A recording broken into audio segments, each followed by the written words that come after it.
look at the face of the person who they are dealing with. By the way, Mbalula is very quick to talk in circumstances where people find themselves in a similar situation. He will scream all over the place about you, to a point of instructing people that even those who are close to you, if they are members of the ANC, they should not come to court because they'll be fired. You don't do that. A leader doesn't do that. You have your rules, and your rules are set for everybody. We're all equal. I pray that in dealing with the matter now, we will exercise a lot of responsibility, maturity, so that we do not put our head of state in a situation as the one he finds himself in. Somebody else will say, but the onus is on him. Well, now the onus is on him.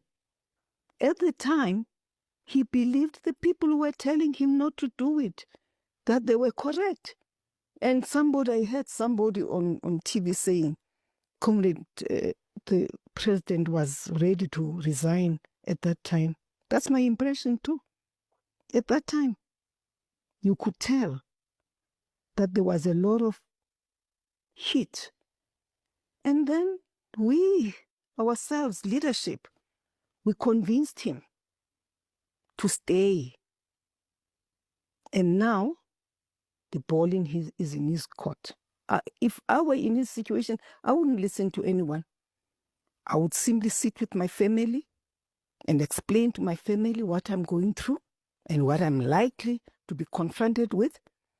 And we discuss and agree what the right, or even people, we all have mentors. Former Speaker of the National Assembly, Mama Nosiviwe Mapisa-Nqakula, blames Fikile Mbalula for the Phala Phala Section 89 committee mess. Good day, fellow South Africans, and welcome back to Izwi Labansundu, the voice for Africans, the voice of the people. If you are new to the channel, please make sure you subscribe, like this video, and hit the notification bell so that you don't miss our future political analysis and current affairs discussions. Today we are talking about a very explosive political development involving former National Assembly Speaker Nosiviwe Mapisa-Nqakula and ANC Secretary General Fikile Mbalula. According to recent revelations, Nosiviwe Mapisa-Nqakula is blaming Fikile Mbalula for the handling of the Section 89 committee report into the Phala Phala scandal through corruption involving President Cyril Ramaphosa. She says Mbalula forced ANC members of parliament to vote against the adoption of the report, despite serious constitutional concerns that had already been raised.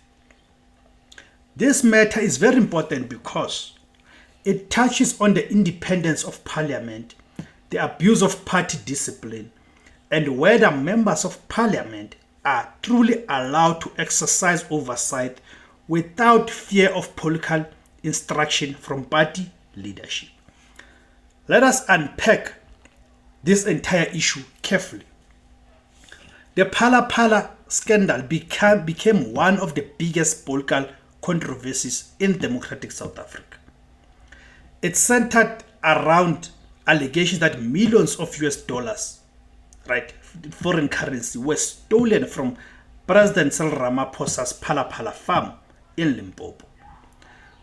The allegations were first brought into the public domain by former State Security Agency boss Arthur Fraser, who accused Ramaphosa of serious misconduct, including money laundering, kidnapping, and concealment of a crime. Now, whether one believes Fraser or not is a different debate.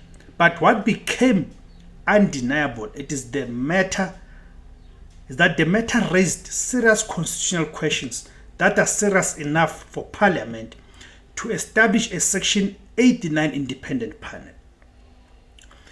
That panel eventually produced a report suggesting that there may have been grounds for Parliament to investigate whether President Ramaphosa violated the Constitution or committed serious misconduct.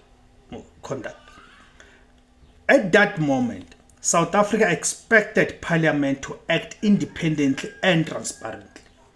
But instead, what followed was one of the most controversial moments in recent parliamentary history. ANC MPs voted against adopting the report. And now, years later, former Speaker Nosiviwe Mapisa-Nqakula is saying the entire process was heavily influenced by ANC headquarters through Fikile Mbalula. This is a very serious allegation because Parliament is not supposed to be controlled by Luthuli House.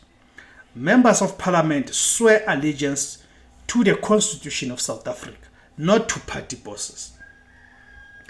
And this is where many South Africans started losing confidence in parliamentary oversight. The Constitution created Parliament to hold the executive accountable. But if members of Parliament are instructed how to vote by party leaders outside Parliament, then oversight becomes meaningless. What Mapisa-Nqakula appears to be suggesting is that the ANC MPs were not allowed to think independently. And we remember that Mama Nkosazana Dlamini Zuma stood her ground and rejected this instruction by the ANC leadership. Instead, they were mobilized to protect President Ramaphosa politically. And remember, this happened at a time when the ANC itself was deeply divided internally. There were factions supporting Ramaphosa. There were factions opposing him. There were people who believed that the Phala matter should have been fully investigated.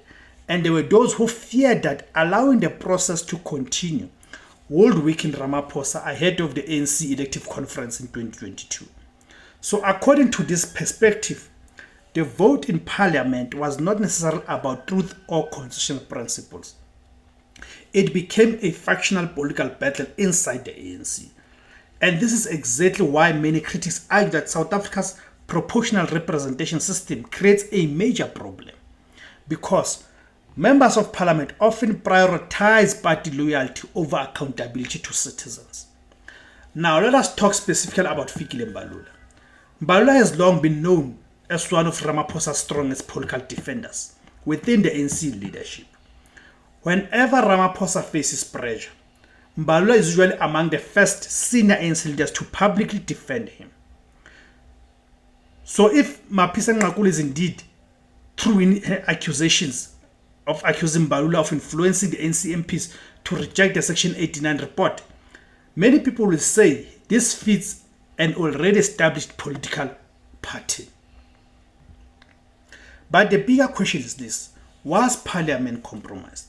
Because once party leaders begin dictating outcomes on constitutional matters, Parliament stops functioning as an independent institution. And South Africans have seen this before.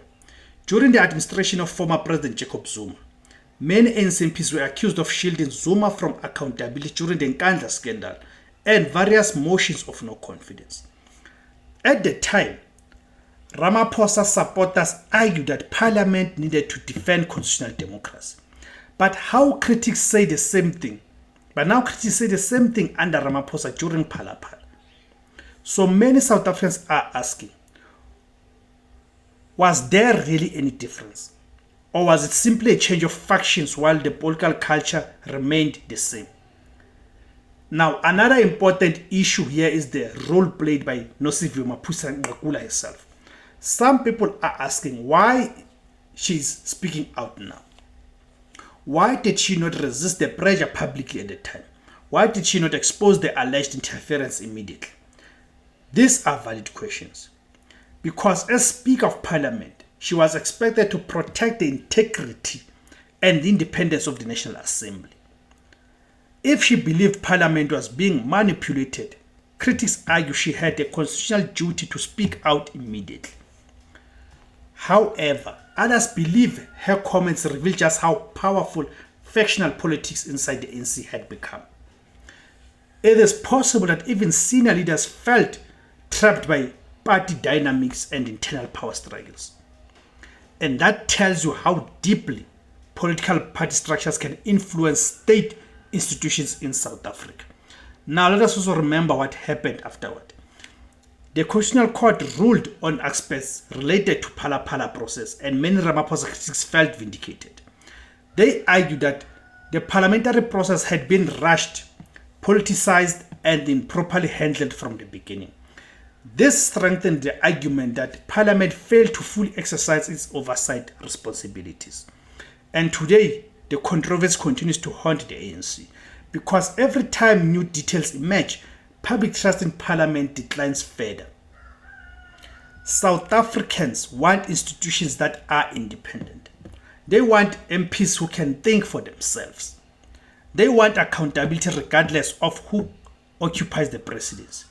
But when political parties appear to close ranks around powerful leaders, citizens begin to feel that Parliament exists to protect politicians instead of protecting the Constitution. And that is dangerous for democracy.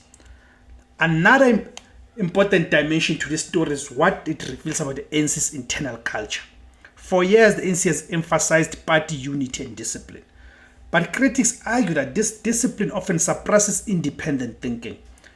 An MP may privately disagree with a decision, but publicly vote according to party structure.